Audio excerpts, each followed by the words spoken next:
ನಮಸ್ತೆ ಕರ್ನಾಟಕದ ಎಲ್ಲ ಸ್ಪರ್ಧಾರ್ಥಿ ಮಿತ್ರರಿಗೆ ಪ್ರಿಮನು ಟಿವಿ ಕನ್ನಡ ಯೂಟ್ಯೂಬ್ ಚಾನಲ್ಗೆ ಸ್ವಾಗತವನ್ನು ಕೋರ್ತಾ ಸ್ನೇಹಿತರೆ, ಶೈಕ್ಷಣಿಕ ಮನೋವಿಜ್ಞಾನಕ್ಕೆ ಸಂಬಂಧಪಟ್ಟ ಹಾಗೆ ಒಂದಷ್ಟು ಪ್ರಮುಖ ಪ್ರಶ್ನೋತ್ತರಗಳನ್ನ ಇವತ್ತಿನ ವಿಡಿಯೋದಲ್ಲಿ ನಾನು ನಿಮಗೋಸ್ಕರ ತಗೊಂಡು ಬಂದಿದ್ದೀನಿ. ಸೊ ಖಂಡಿತವಾಗ್ಲೂ ಕೂಡ ನಿಮಗೆ ಮುಂದೆ ಬರುವಂತಹ TET ಆಗಿರಬಹುದು, HSTR, GPSTR ಪರೀಕ್ಷೆಗಳಿಗೆ ಇದು ಬಹಳಾನೇ ಇಂಪಾರ್ಟೆಂಟ್ ಆಗುತ್ತೆ.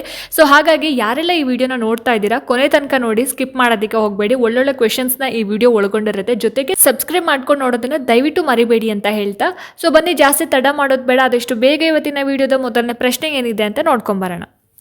ಸ್ನೇಹಿತರೆ, ಮೊದಲನೇ ಪ್ರಶ್ನೆ ನೋಡಿ ಇಲ್ಲಿ. ವೀಕ್ಷಣಾ ಕಲಿಕೆಯಲ್ಲಿನ ಅನುಸರಿಸಬೇಕಾದ ಹಂತಗಳ ಅನುಕ್ರಮವು ಡ್ಯಾಶ್ ಅಂತ ಕೇಳಿದ್ದಾರೆ. ವೀಕ್ಷಣಾ ಕಲಿಕೆಯಲ್ಲಿ ನಾವು ಏನೆಲ್ಲ ಕ್ರಮಗಳನ್ನು ಅನುಸರಿಸ್ತೀವಲ್ವಾ, ಆ ಒಂದು ಕ್ರಮಗಳ ಹಂತಗಳು ಯಾವ್ಯಾವುದು ಅನ್ನೋದನ್ನ ನಾವಿಲ್ಲಿ ಹೇಳಬೇಕಾಗತ್ತೆ. ಆಪ್ಷನ್ಸ್ ನೋಡಿ. ಆಪ್ಷನ್ ಎ ಕಾರ್ಯನಿರ್ವಹಣೆ ಪರಿಣಾಮಗಳು ಅರ್ಜನೆ ಧಾರಣೆ, ಧಾರಣೆ ಅರ್ಜನೆ ಪರಿಣಾಮಗಳು ಕಾರ್ಯನಿರ್ವಹಣೆ, ಪರಿಣಾಮಗಳು ಕಾರ್ಯನಿರ್ವಹಣೆ ಧಾರಣೆ ಅರ್ಜನೆ, ಅರ್ಜನೆ ಧಾರಣೆ ಕಾರ್ಯನಿರ್ವಹಣೆ ಪರಿಣಾಮಗಳು ಅಂತ ಇದೆ. ಸೊ ಸರಿಯಾದ ಉತ್ತರ ಏನಪ್ಪಾ ಅಂತ ಹೇಳಿದ್ರೆ ಆಪ್ಷನ್ ಬಿ, ಧಾರಣೆ ಅರ್ಜನೆ ಪರಿಣಾಮಗಳು ಕಾರ್ಯನಿರ್ವಹಣೆ ಅನ್ನೋದು ಸರಿಯಾಗಿರುವಂತಹ ಆನ್ಸರ್ ಆಗಿರುತ್ತೆ.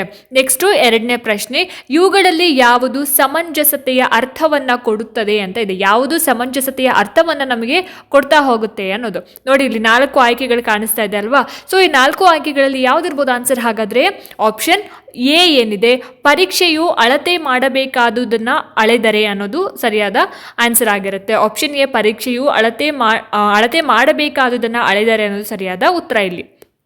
ನೆಕ್ಸ್ಟ್ ಮೂರನೇ ಪ್ರಶ್ನೆ, ಪರಿಕಲ್ಪನಾ ಸಾಧನೆ ಮಾದರಿಯನ್ನ ಪ್ರತಿಪಾದಿಸಿದವರು ಯಾರು ಅಂತ ಕೇಳಿದ್ದಾರೆ. ಯಾರು ಈ ಒಂದು ಪರಿಕಲ್ಪನೆ ಸಾಧನೆ ಮಾದರಿಯನ್ನ ಪ್ರತಿಪಾದನೆ ಮಾಡಿದವರು ಅಂತ ಎಷ್ಟನೇ ಪ್ರಶ್ನೆ? ಮೂರನೇ ಪ್ರಶ್ನೆ. ನೋಡಿ ಇಲ್ಲಿ ಆಯ್ಕೆಗಳು ಕಾಣಿಸ್ತಾ ಇದೆ ಅಲ್ವಾ ಸ್ಕ್ರೀನ್ ಮೇಲೆ. 4 ಆಯ್ಕೆಗಳಿದಾವೆ. ಈ 4 ಆಯ್ಕೆಗಳಲ್ಲಿ ಸರಿಯಾದ ಉತ್ತರ ಏನಪ್ಪಾ? ಆಪ್ಷನ್ ಬಿ, ಬ್ರೂನರ್ ಅನ್ನೋದು ಸರಿಯಾಗಿರುವಂತಹ ಆಯ್ಕೆ ಆಗಿರುತ್ತೆ. ಬ್ರೂನರ್ ಅವರು ಪರಿಕಲ್ಪನಾ ಸಾಧನೆ ಮಾದರಿಯನ್ನ ಪ್ರತಿಪಾದನೆ ಮಾಡ್ತಾರೆ. ಇನ್ನು 4ನೇ ಪ್ರಶ್ನೆ, ಈ ಕೆಳಗಿನ ಯಾವುದು ಕ್ರಿಯಾ ಸಂಶೋಧಕನನ್ನ ಕ್ರಿಯಾ ಯೋಜನೆಗೆ ನಿರ್ದೇಶಿಸುತ್ತದೆ ಅಂತ ಪ್ರಶ್ನೆ ಕೇಳಿದ್ದಾರೆ. ಯಾವುದು ಕ್ರಿಯಾ ಸಂಶೋಧಕನನ್ನ ಕ್ರಿಯಾ ಯೋಜನೆಗೆ ನಿರ್ದೇಶನ ಮಾಡೋ ಅಂಥದ್ದು ಯಾವುದು ಅಂತ ಕೇಳಿರೋವಂಥದ್ದು. ಸೊ ನೋಡಿ ಇಲ್ಲಿ 4 ಆಯ್ಕೆಗಳು ಕಾಣಿಸ್ತಾ ಇದೆ ಅಲ್ವಾ. ಸೊ ನಾನು ಡೈರೆಕ್ಟ್ ಆಗಿ ಆನ್ಸರ್ನ ಹೇಳ್ತಾ ಹೋಗ್ತಾ ಇದ್ದೀನಿ. ಈ 4 ಆಯ್ಕೆಗಳಲ್ಲಿ ಸರಿಯಾದ ಆಯ್ಕೆ ಯಾವುದು ಹಾಗಾದ್ರೆ? ಸರಿಯಾದ ಉತ್ತರ ಯಾವುದು ಹಾಗಾದ್ರೆ? ಕ್ರಿಯಾ ಪ್ರಾಕಲ್ಪನೆಯನ್ನ ನಿರೂಪಿಸುವುದು ಅನ್ನೋದು ಸರಿಯಾಗಿರುವಂತಹ ಉತ್ತರ ಆಗಿರುತ್ತೆ. ಮುಂದಿನ ಪ್ರಶ್ನೆ 5ನೇ ಪ್ರಶ್ನೆ, ಬುದ್ಧಿಶಕ್ತಿ ಕಾರ್ಯನಿರ್ವಹಣಾ ಪರೀಕ್ಷೆಯು ಈ ಸಾಮರ್ಥ್ಯವನ್ನ ಅಳೆಯುತ್ತದೆ. ಬುದ್ಧಿಶಕ್ತಿ ಕಾರ್ಯನಿರ್ವಹಣಾ ಪರೀಕ್ಷೆ ಯಾವ ಸಾಮರ್ಥ್ಯವನ್ನ ಅಳೆಯುತ್ತೆ ಅಂತ ಪ್ರಶ್ನೆ ಕೇಳಿದ್ದಾರೆ. ನೋಡಿ ಇಲ್ಲಿ option A, B, C, D 4 ಆಯ್ಕೆಗಳಲ್ಲಿ ಆಪ್ಷನ್ ಡಿ ಕೈಚಳಕ ಅನ್ನೋದು ಸರಿಯಾದ ಉತ್ತರ ಆಗಿರುತ್ತೆ. 6ನೇ ಪ್ರಶ್ನೆ, ಈ ರೀತಿಯ ಉಭಯ ಸಂಕಟದಲ್ಲಿ 2 ಆಯ್ಕೆಗಳು ಉತ್ತಮ ಆಯ್ಕೆಯಾಗಿರುತ್ತದೆ ಅಂತ ಕೇಳಿದ್ದಾರೆ. ಯಾವ ರೀತಿಯಂತಹ ಒಂದು ಉಭಯ ಸಂಕಟದಲ್ಲಿ 2 ಆಯ್ಕೆಗಳು ಬೆಸ್ಟ್ ಆಗಿರುತ್ತೆ, ಉತ್ತಮವಾಗಿರುತ್ತೆ ಅಂತಕ್ಕಂಥದ್ದು. ನೋಡಿ ಇಲ್ಲಿ ಆಯ್ಕೆ ಎ, ಬಿ, ಸಿ, ಡಿ ಈ 4 ಆಯ್ಕೆಗಳಲ್ಲಿ ಯಾವ ಆಯ್ಕೆ ಸರಿಯಾಗಿದೆ ಹಾಗಾದ್ರೆ? ಆಗಮ ದ್ವಂದ್ವ ಅನ್ನೋದು ಸರಿಯಾಗಿರುವಂತಹ ಉತ್ತರ ಆಗಿರುತ್ತೆ. ಆಪ್ಷನ್ ಎ, ಆಗಮ ದ್ವಂದ್ವ. ನೆಕ್ಸ್ಟ್ 7ನೇ ಪ್ರಶ್ನೆ, ಬಹುಮುಖ ಬುದ್ಧಿಶಕ್ತಿ ಸಿದ್ಧಾಂತದ ಪ್ರಕಾರ ಎಲ್ಲಾ ರೀತಿಯ ಪ್ರಾಣಿಗಳನ್ನ, ಲವಣಗಳನ್ನ ಮತ್ತೆ ಸಸ್ಯಗಳನ್ನ ಗುರುತಿಸುವ ಹಾಗೆ ವರ್ಗೀಕರಿಸುವ ಸಾಮರ್ಥ್ಯವನ್ನ ಏನಂತ ಹೇಳಿ ಕರೀತಾರೆ ಅಂತಕ್ಕಂಥದ್ದು ಪ್ರಶ್ನೆ. ಆಯ್ತಾ? ಸೊ ನೋಡಿ ಇಲ್ಲಿ 4 ಆಯ್ಕೆಗಳು ಕಾಣಿಸ್ತಾ ಇದೆಯಾ? 4 ಆಯ್ಕೆಗಳಲ್ಲಿ ಯಾವ್ದಿರ್ಬೋದು ಹಾಗಾದ್ರೆ? Option A, B, C, D 4 ಆಯ್ಕೆಗಳಲ್ಲಿ ಸರಿಯಾದ ಉತ್ತರ ಆಪ್ಷನ್ ಎ, ನೈಸರ್ಗಿಕ ಬುದ್ಧಿಶಕ್ತಿ ಅನ್ನೋದು ಸರಿಯಾಗಿರುವಂತಹ ಉತ್ತರ ಆಗಿರುತ್ತೆ.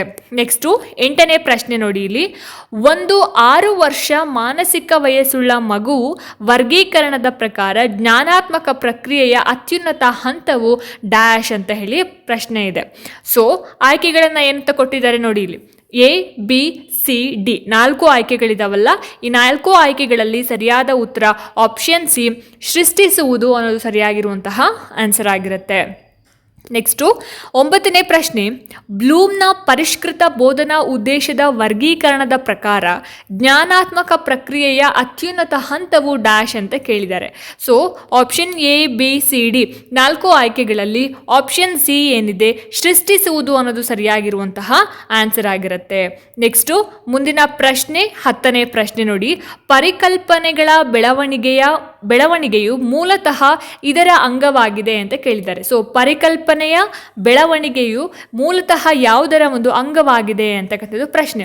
ಏನಿರ್ಬೋದು ಆನ್ಸರ್ ಹಾಗಾದರೆ ಇದಕ್ಕೆ? Option A, B, C, D 4 ಆಯ್ಕೆಗಳಲ್ಲಿ ಆಪ್ಷನ್ ಬಿ ಬೌದ್ಧಿಕ ಬೆಳವಣಿಗೆ ಅಥವಾ ಬೌದ್ಧಿಕ ಬೆಳವಣಿಗೆ ಅನ್ನೋದು ಸರಿಯಾಗಿರುವಂತಹ ಆನ್ಸರ್ ಆಗಿರುತ್ತೆ. 11ನೇ ಪ್ರಶ್ನೆ, ವಿಷಯ ಸಂಜ್ಞಾನ ಪರೀಕ್ಷೆಯು ಅಳೆಯುವುದು ಡ್ಯಾಶ್.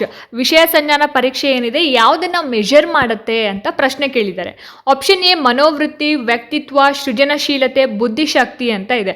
ಸೊ ಯಾವುದನ್ನು ಮೆಷರ್ ಮಾಡುತ್ತೆ ಹಾಗಾದರೆ ಅಂದರೆ ಆಪ್ಷನ್ ಬಿ ವ್ಯಕ್ತಿತ್ವ ಅನ್ನೋದು ಸರಿಯಾದ ಉತ್ತರ ಆಗಿರುತ್ತೆ. ನೆಕ್ಸ್ಟ್ 12ನೇ ಪ್ರಶ್ನೆ, ಸೃಜನಶೀಲತೆಯು ಸಾಮಾನ್ಯವಾಗಿ ಇದಕ್ಕೆ ಸಂಬಂಧಿಸಿದೆ.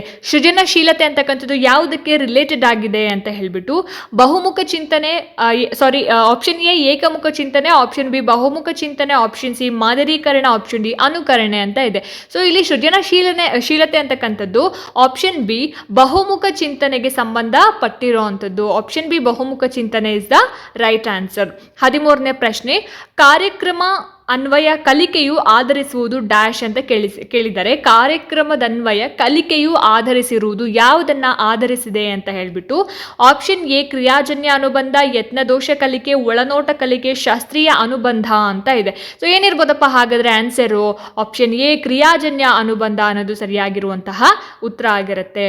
ಮುಂದಿನ ಪ್ರಶ್ನೆ 14ನೇ ಪ್ರಶ್ನೆ, ಆರ್ಕಿಮಿಡಿಸನು ಯುರೇಕಾ ಎಂದು ಕೂಗುತ್ತಾ ಓಡಿ ಬಂದ. ಇದರಲ್ಲಿ ಯಾವ ವಿಧದ ಕಲಿಕೆ ಅಡಗಿದೆ ಅಂತ? ಆರ್ಕಿಮಿಡಿಸ್ ಅವನು ಅವನು ಯುರೇಕಾ ಅಂತ ಹೇಳಿ ಕಿರ್ಚ್ಕೊಂಡು ಓಡ್ ಬರ್ತಾನಲ್ಲ, ಕೂಗ್ತಾ ಓಡ್ ಬರ್ತಾನೆ. ಅದರಲ್ಲಿ ಯಾವ ಒಂದು ವಿಧದ ಕಲಿಕೆ ಅಡಗಿದೆ ಅಂತ ಹೇಳಿ ಪ್ರಶ್ನೆ ಕೇಳಿದ್ದಾರೆ.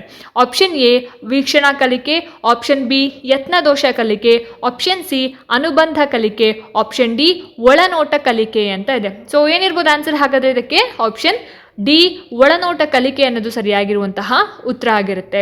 ಮುಂದಿನ ಪ್ರಶ್ನೆ 15ನೇ ಪ್ರಶ್ನೆ, ಸುಮಾಳು ಪ್ರತಿ ಪಾಠವನ್ನು ಚುರುಕಾಗಿ ಕಲಿಯುವಳು, ಆದರೆ ಲೀಲಾಳು ಅದೇ ಪಾಠ ಕಲಿಯೋದಕ್ಕೆ ಹೆಚ್ಚು ಸಮಯ ತೆಗೆದುಕೊಳ್ಳುವಳು. ಇದು ವಿಕಾಸದ ಈ ತತ್ವವನ್ನು ಪ್ರತಿಬಿಂಬಿಸುತ್ತದೆ ಅಂತ ಪ್ರಶ್ನೆ ಇದೆ. ಸೊ ಇಲ್ಲಿ ಸುಮಾ ಮತ್ತು ಲೀಲಾ ಅಂತ ಇಬ್ಬರು ಕ್ಯಾರೆಕ್ಟರ್ಸ್ ಇದ್ದಾರೆ. ಸೊ ಸುಮಾ ಏನು ಮಾಡ್ತಾಳೆ, ಎಲ್ಲ ಪಾಠವನ್ನು ಕೂಡ ಬಹಳ ಚುರುಕಾಗಿ ಓದ್ತಾಳೆ. ಲೀಲಾ ಏನು ಮಾಡ್ತಾಳೆ, ಅದೇ ಪಾಠವನ್ನು ಓದೋದಕ್ಕೆ ಅಥವಾ ಕಲಿಯೋದಕ್ಕೆ ಬಹಳ ಹೆಚ್ಚು ಸಮಯವನ್ನು ತಗೊಳ್ತಾಳೆ. ಸುಮಾ ಲೀಲಾನಿಗೆ ಕಂಪೇರ್ ಮಾಡಿದ್ರೆ ಬಹಳ ಬೇಗನೆ ಚುರುಕಾಗಿ ಓದಿ ಮುಗಿಸ್ತಾಳೆ. ಸೊ ಈ ಒಂದು ಅಂಶ ಅಥವಾ ಈ ಒಂದು ವಿಚಾರ ಯಾವ ತತ್ವವನ್ನು ಪ್ರತಿಬಿಂಬಿಸುತ್ತದೆ ಅಂತ ಪ್ರಶ್ನೆ ಇದೆ. ಸೊ ಆಪ್ಷನ್ ಎ ನಿರಂತರತೆ, ಆಪ್ಷನ್ ಬಿ ಸಾಮಾನ್ಯತೆಯಿಂದ ನಿರ್ದಿಷ್ಟತೆಗೆ, ಆಪ್ಷನ್ ಸಿ ವೈಯಕ್ತಿಕ ಭಿನ್ನತೆ, ಆಪ್ಷನ್ ಡಿ ಪರಸ್ಪರ ಸಂಬಂಧ ಅಂತ ಇದೆ. ಏನಿರ್ಬೋದು ಆನ್ಸರ್ ಹಾಗಾದ್ರೆ ಇದಕ್ಕೆ? ಆಪ್ಷನ್ ಸಿ ವೈಯಕ್ತಿಕ ಭಿನ್ನತೆ ಅನ್ನೋದು ಸರಿಯಾಗಿರುವಂತಹ ಉತ್ತರ ಆಗಿರುತ್ತೆ. ಸೊ ನೋಡಿದ್ರಲ್ಲ ಸ್ನೇಹಿತರೆ, ಇದಾಗಿತ್ತು ಶೈಕ್ಷಣಿಕ ಮನೋವಿಜ್ಞಾನ ಸೈಕಾಲಜಿಗೆ ಸಂಬಂಧಪಟ್ಟ ಹಾಗೆ ಒಂದಷ್ಟು ಪ್ರಮುಖ ಪ್ರಶ್ನೋತ್ತರಗಳು. ಸೊ ಈ ವಿಡಿಯೋ ನಿಮಗೆ ಇಷ್ಟ ಆಗಿದೆ, ಅನುಕೂಲ ಆಗಿದೆ ಅಂತ ಭಾವಿಸ್ತೀನಿ. ಇಷ್ಟ ಆಯಿತು ಅಂತಂದರೆ ದಯವಿಟ್ಟು ಲೈಕ್ ಮಾಡಿ, ಶೇರ್ ಮಾಡಿ, ಹಾಗೆ ನಿಮ್ಮ ಅನಿಸಿಕೆ ಅಭಿಪ್ರಾಯಗಳೇನೇ ಇದ್ರೂ ಕೂಡ ನನಗೆ ಕಾಮೆಂಟ್ ಸೆಕ್ಷನ್ನಲ್ಲಿ ತಿಳಿಸಿ ಅಂತ ಹೇಳ್ತಾ, ಇದೇ ರೀತಿ ಹೆಚ್ಚಿನ ವೀಡಿಯೋಸ್ಗಳಿಗೋಸ್ಕರ ನಿರಂತರವಾಗಿ ನನ್ನ ಚಾನಲನ್ನು ನೋಡ್ತಾ ಇರಿ. ಮುಂದಿನ ವೀಡಿಯೋಸ್ಗಳಲ್ಲಿ ನಾನು ನಿಮಗೆ ಸಿಗ್ತೀನಿ. ಅಲ್ಲಿ ತನಕ ಎಲ್ರಿಗೂ ನಮಸ್ಕಾರ.